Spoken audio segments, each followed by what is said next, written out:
सो अभी आज के इस लेक्चर में हम लोग देखने जा रहे हैं कि हम अपनी वेबसाइट के अंदर बूटस्ट्रैप कैसे ऐड करेंगे, और अगर हमको हमारी वेबसाइट में इमेजेस भी ऐड करनी है तो वो ऐड कैसे करेंगे। ठीक है, सो सबसे पहले एक काम करते हैं, एक नया कंपोनेंट बना लेते हैं। तो हम यहाँ जाते हैं और यहाँ पे जाके हम एक नया कंपोनेंट बना लेते हैं, एक नई फाइल बनाएंगे, इसका नाम देंगे माई बूट करके देता हूँ मैं, myboot.js। अब यहाँ पे आके RFC लिखेंगे और एक फाइल बन गई है। एक बार इसको सेव कर लेते हैं और app.js में जाके इसको लिंक कर देते हैं। इस तरीके से हो गया। चेक करते हैं पेज पे रिफ्लेक्ट हुआ क्या। परफेक्ट, पेज पे myboot लिखा हुआ आ रहा है। नाउ अगर आपको ये चेक करना है कि बेसिकली आप इंपोर्ट कहां से करोगे बूटस्ट्रैप को रिएक्ट के लिए, तो आप लिखोगे npm बूटस्ट्रैप, एक वेबसाइट आएगी npm की, आप इस पर क्लिक करेंगे। यहां साइड में आपको एक कमांड मिल जाएगी जिसको कॉपी करके आप बूटस्ट्रैप इंस्टॉल करवा सकते हो। मैं ऐसे इसको कॉपी करता हूं। कॉपी करने के बाद एक नया टर्मिनल हमको ओपन करना पड़ेगा, न्यू टर्मिनल। उसके बाद हमें बताना पड़ेगा कि हम कौन सी डायरेक्टरी में इंस्टॉल करना चाहते हैं, दैट इज माई टेस्ट, और हम यहां पे एक कमांड डाल देंगे। परफेक्ट। मीनवाइल ये इंस्टॉल होता है, तब तक कुछ चीजें देख लेते हैं हम। यहां पे ये सब कुछ होने के बाद आपको काफी डॉक्यूमेंटेशन गिवन है और काफी सारे चीजें गिवन है यहाँ पे, है ना। अब वो गो थ्रू कर सकते हो। इवन अगर आप जाओ तो यहाँ पे कोड्स में भी आप देख सकते हो आपकी फाइल्स कहां कहां पे रखी है, जो जो फाइल आपको लिंक करनी है। आपकी पहली फाइल जो है वो डिस्ट में जाएंगे, CSS नाम के फोल्डर के अंदर ये सारी फाइल्स है जो आप लिंक कर सकते हो। ठीक है, मैं बैक आता हूं बूटस्ट्रैप वाले फोल्डर में। जावास्क्रिप्ट की फाइल जो आपको लिंक करनी है वो कौन से फोल्डर में, यहां पे। ठीक है, सो मैं वापस बताता हूं फोल्डर स्ट्रक्चर जो मैं लिंक करके आपको दिखा दूंगा, ऑलरेडी मेरे पास है। CSS लिंक करने के लिए आप लगाएंगे डिस्ट फोल्डर, डिस्ट के अंदर CSS फोल्डर, और यहां पे आपकी बूटस्ट्रैप मिन फाइल मिलेगी आपको, ये रही बूटस्ट्रैप min.css, आप इसको लिंक कर लेंगे। तो ये आप यहां से गेट कर सकते हैं। अब मैं देख लेता हूं बूटस्ट्रैप इंस्टॉल हो गया है क्या। परफेक्टली इंस्टॉल हो गया है। एक और तरीका जिससे आप वेरीफाई कर सके कि बूटस्ट्रैप इंस्टॉल हुआ या नहीं हुआ, आप package.json फाइल में जाएं और यहां पे जाके आप चेक कर ले आपको कि बूटस्ट्रैप का लिंक यहां पे मिल रहा है नहीं मिल रहा है। जो भी आपके यहां पे एडेड हैं इस पर्टिकुलर प्लेस पे, यहां पे डिपेंडेंसी में आपकी क्या डिपेंडेंसी आ जानी चाहिए, बूटस्ट्रैप की डिपेंडेंसी आ जानी चाहिए। ठीक है, वो जब हम सेव करेंगे प्रोग्राम को एक बार तो डिपेंडेंसी हमको मिल जाएगी। ठीक है, अभी हम आते हैं माईबूट वाली फाइल पे और सबसे पहले आके यहां पे एक डिपेंडेंसी ऐड करते हैं। तो मैंने आपको स्ट्रक्चर बताया था, मैं आपको कोड भी अपलोड कर दूंगा स्ट्रक्चर का।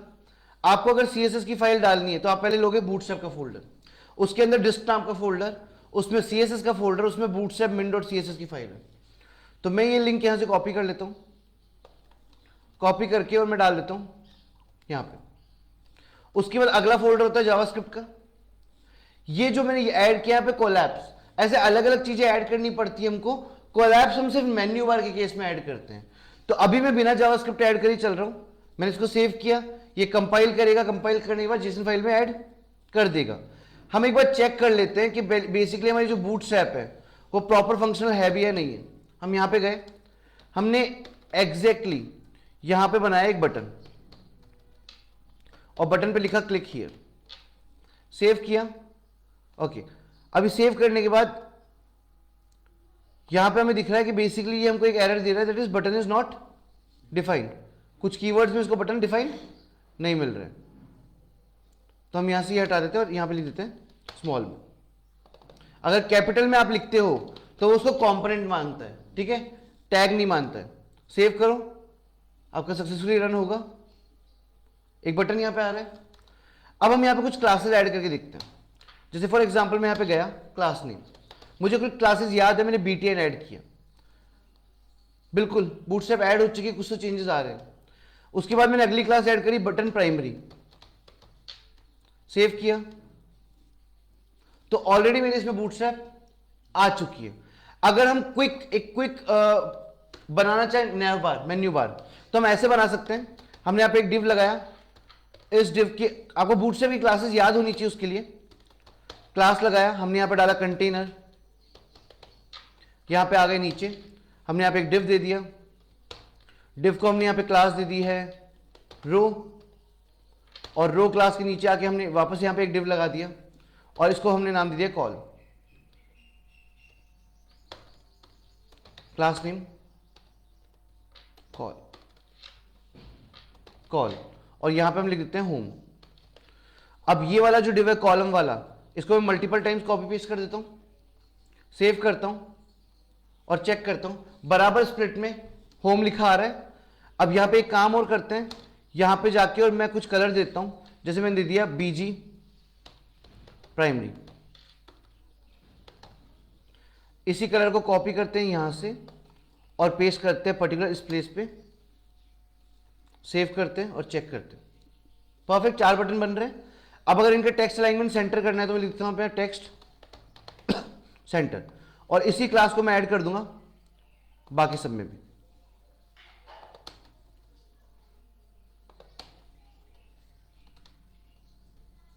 परफेक्ट, सब कुछ सेंटर में आ गया। इवन जब मैं इसको इंस्पेक्ट करके बेसिकली कोशिश करता हूं कि किस पे चल जाए, मेरा उस पे मोबाइल व्यू पे, तो हम यहां से क्लिक कर लेते हैं और इसका मोबाइल व्यू भी चेक कर लेते हैं, प्रॉपरली रेस्पॉन्सिव। ठीक है, तो इसको यहां से इंस्पेक्ट पे जाते हैं और मोबाइल व्यू क्लोज कर देते हैं। परफेक्ट, सही। उसके बाद अगर मान लीजिए मेरे को यहां पे नैवबार या कोई भी और कंपोनेंट ऐड करना है बूटस्ट्रैप का, तो हमारे पास इजीएस्ट वे है, आप यहां पे जाएंगे और जो वर्जन ऑफ बूटस्ट्रैप आप यूज कर रहे हैं वो है 5। आप बूटस्ट्रैप 5 की वेबसाइट ओपन करेंगे, इसके लिए आप ये हटा दीजिए एनपी में और बूटस्ट्रैप 5 लिख लीजिए। आप आइए यहां पे और यहां पे आके आप कंपोनेंट्स में आ जाइए। यहां कंपोनेंट्स में आके आपको काफी सारी चीजें मिल जाएगी। मैं यूज करता हूं नैवबार।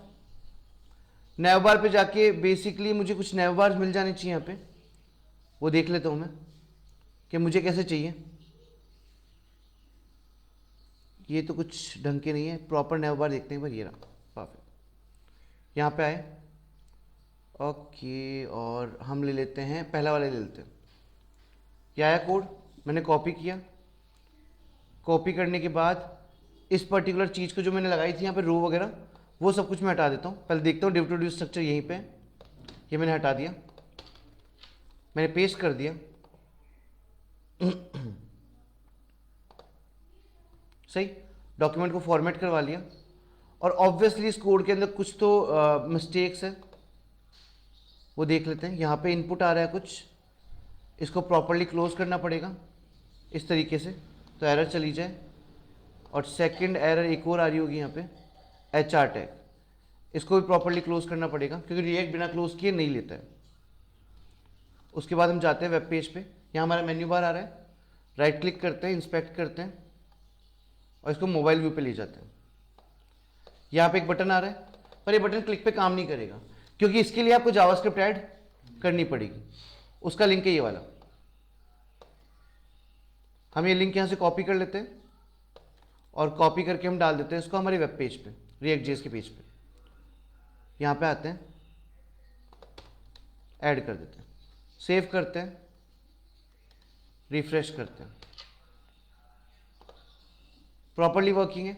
अगर मेरे को भी स्टाइलिंग में चेंज करने हैं तो मैं वो भी कर सकता हूँ। यहाँ से जाके मेरे को ये फॉर्म नहीं चाहिए, मैं हटा देता हूँ। उसके बाद मेरे को ये UL नहीं चाहिए, मैं हटा देता हूँ। मुझे ये LI भी नहीं चाहिए, ये मैं रिमूव करता हूँ। ये वाला LI मैं रिमूव करता हूँ, रिफ्रेश करके एक बार चेक करता हूँ। यहाँ से इसको इंस्पेक्शन बंद करते हैं और ये क्लोज करते हैं। इतना सा मेन्यू बार रह गया। यहाँ से लिंक वाला भी हटा देते हैं, ठीक है। और एक काम करते लिंक वाला रख लेते हैं और लिंक वाले को ही मल्टीपल टाइम कॉपी पेस्ट कर देते हैं।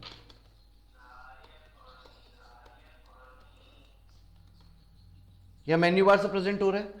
साइड में एक नैव बार है जिसको हम नाम चेंज करके यहाँ से चेंज कर सकते हैं।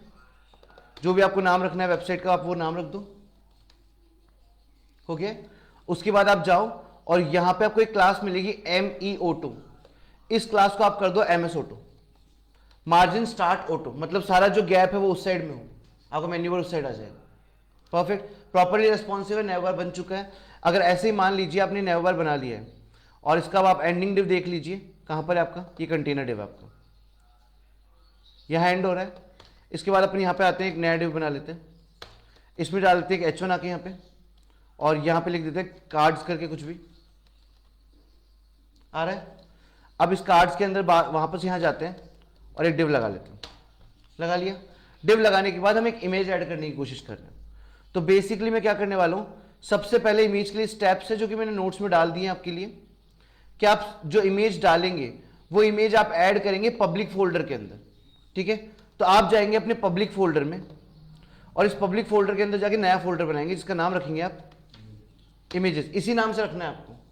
अब इसके अंदर जाके आप कोई इमेज डाल सकते हैं, वो इमेज मैं आपके लिए ले आता हूं। मेरे पास एक फोल्डर में यहाँ पे इमेज है,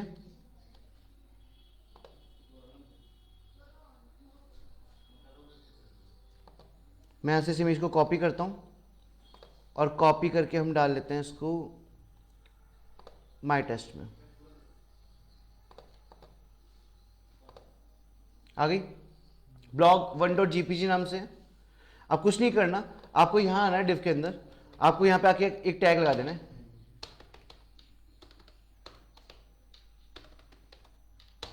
इमेज सोर्स। आप इसको यहां पे एंड कर दो। अब सोर्स में जो इमेज का पार्ट डालना है वो ऐसे डालना है, स्लैश इमेजेस फोल्डर स्लैश और फिर आपकी इमेज का नाम। तो आप यहां लगाओगे स्लैश इमेजेस स्लैश। अब यहां पे आता है blog1.jpg, blog1.jpg। ठीक है, यहां पे रिएक्ट के अंदर इमेजेस ऐड करने के बहुत सारे तरीके हैं, डिफरेंट। आप उन तरीके से यूज कर सकते हैं कि इमेज यहां पे आ गई है। अब अगर आपको ये इमेज रेस्पॉन्सिव चाहिए तो आप यहां जाएं, क्लास लेंथ नमाएं और यहां लिख दें img/responsive, या फिर आप लिख दें img fluid, एक छोटी क्लास है। ठीक है, अब जब आप इसको इंस्पेक्ट करें मोबाइल व्यू पे लाओगे तो इमेज छोटी हो जाएगी। अगर आपको इमेज छोटी साइज में चाहिए तो आप यहां पे जाकर लिख दें img थंबनेल।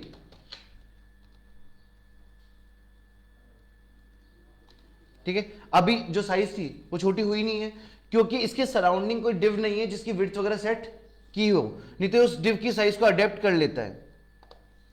अभी मैं दिखाता हूं एक बार मोबाइल व्यू पे ले जाके, दिख रहा है इमेज ऑटोमेटिकली रेस्पॉन्सिव हो गई है जिस साइज पे भी आप लेके जाना चाहते थे। सॉर्टेड। अगर इसी काम को अगर तरीके से करना हो हम लोगों को, देख लेते हैं एक बार, यहां पे जाते हैं, इसको क्लोज कर लेते हैं एक बार ना। अब मैं आता हूं मेरे वापस इस व्यू पे, यहां पे आके मैंने एक h1 बनाया था, उसके नीचे एक डिव बनाया। इस डिव को मैं देता हूं यहां पे क्लास रो, इसके नीचे मैं एक और डिव बना देता हूं, जिव डिव की मैं क्लास दे देता हूं क्लास कॉल। और अब इस इमेज को उठा के मैं किस में डाल देता हूं,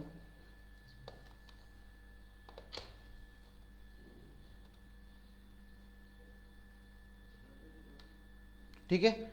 अब आते हैं वापस कोड पे और ये जो पूरी क्लास है कॉल वाली, इसको ऐसे कॉपी करते हैं, पेस्ट करते हैं, रिस्पॉन्सिव है, प्रॉपरली साइज में आ रही है। एक बार और ऐड करते हैं, प्रॉपर गैप्स आ रहे हैं, कार्ड्स बन चुके हैं, इनके नीचे हेडिंग और पैराग्राफ और ऐड कर दो और ये रेस्पॉन्सिव भी है। तो आई होप आपको समझ में आया होगा कि हम कैसे काम करेंगे बूटस्ट्रैप के साथ और कैसे इमेजेस वगैरह ऐड करेंगे। तो thank you so much for this lecture.